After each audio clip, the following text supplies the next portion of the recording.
This plugin is the most honest amp plugin I've ever used.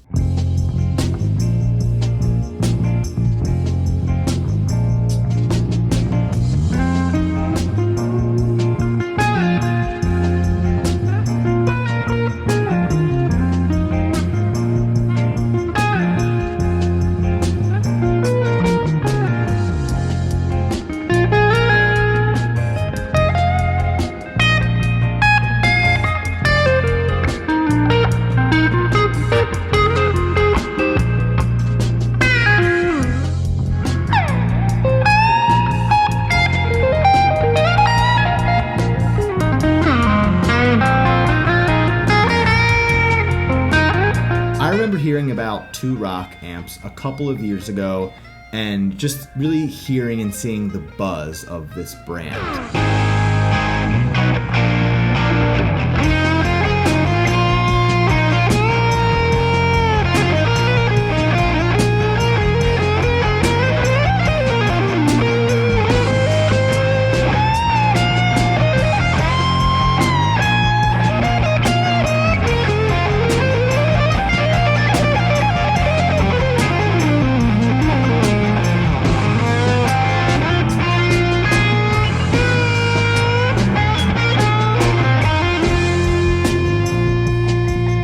If you're familiar with 2Rock, you'll also know how expensive these amps can get, especially the head and cab. One day, maybe one day, these amps are just absolute beasts in the guitar world.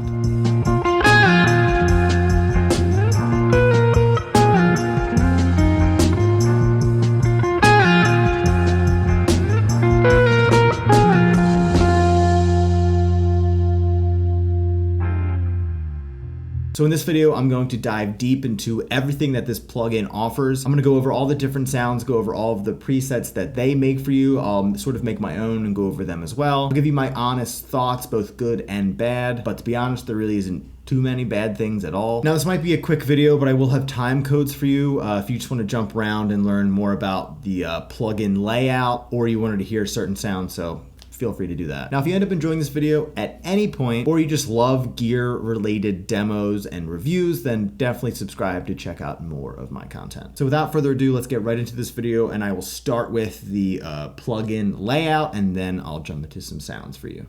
So starting off, let's go over the amp head. Now this has all the exact controls a real Bloomfield drive would have. So we have these EQ switches, EQ1 and EQ2, a bright switch, a mid switch, a deep switch, bypass, and then a lead switch. Now the lead switch is actually one of my favorite. That's where you get those like drivey, clear, gritty, bluesy tones, and you'll hear that in just a second. And then as for the knobs, we have a gain, then our EQ section, treble, middle, bass, a lead gain, a lead master, then reverb, another master, and then a presence knob. And you'll hear all these examples in just a second. Now up here we have our level controls and tuners and things like that. This is our input level, you can adjust that. This is our output level. Now one thing I will say that some of the presets they give you, the levels seem off. Some are way too low, some are just way too high and just clips immediately. So there is some adjusting you have to do if you are using their presets. Now there could be a reason for that I'm not aware of, but that's just something that I've noticed. We have a mono and stereo input. This is to turn our gate on and off, then we can control how much. Now this is our half/full power switch, I guess we can call it. Here's our settings. I think this just adjusts like the window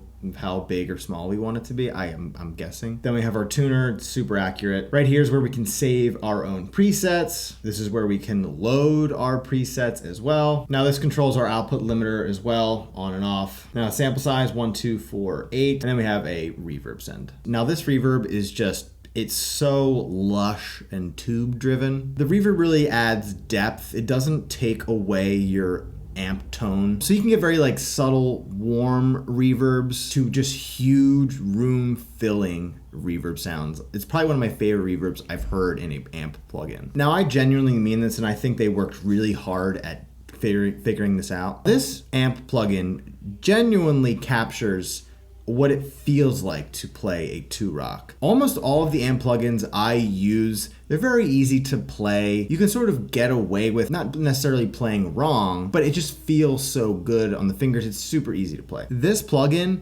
is the most honest amp plugin I've ever used. You sort of have to be on your game if you're gonna record with it. The tonal diversity is just insanely expansive as well, and it really emulates all of the nuances of the Bloomfield Drive. When I initially played it, it doesn't feel like you're playing exactly out of an amp because an amp needs to be in the room for you to feel that. But from being just so used to playing amp sims, I went to play like it was just gonna be super easy, and it wasn't. It's just super true and honest to how this amp sounds, which honestly to me is just an amazing feature. How they were able to sort of capture that is beyond me. Now right here you have two different tube options. You have 6L6 or 6V6. Now if we go right here to OD, this is our overdrive pedal. This pedal was based off the one that was developed in like the late 70s. Now this, as you can guess, it's known for its mid-range, and it has that warm tube-like distortion as well. So it's just perfect for adding sustain, clarity, and just more depth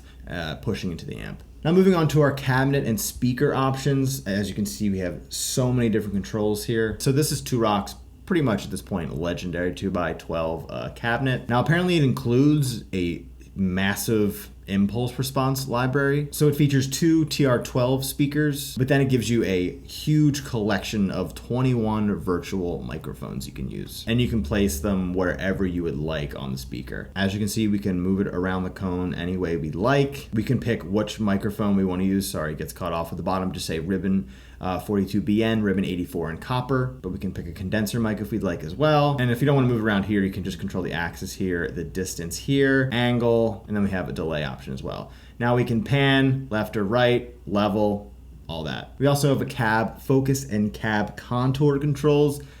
It's just amazing what they're including in these things nowadays. These sort of just give you like a finishing touch, let's just say, to your already perfect tone that you found. Now the vibe control right here, they say it's just like a very simple but powerful control, and that it enhances the top end harmonics. So we have onboard EQ and compression that can be used before or after our signal, and it sort of gives you like instant mix ready results. Now what you're about to hear in just a second, I'll show off some of their factory presets. Now we have a couple of artists, Adam Miller, Ariel Posen, and all of these great amazing guitar players and their specific presets that they've made. And then Turok obviously has their own as well. So let's actually hear what some of these sound like, and then I will create my own.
huge amp plugin user, especially when it comes to recording and just practicing at low levels. I can use headphones.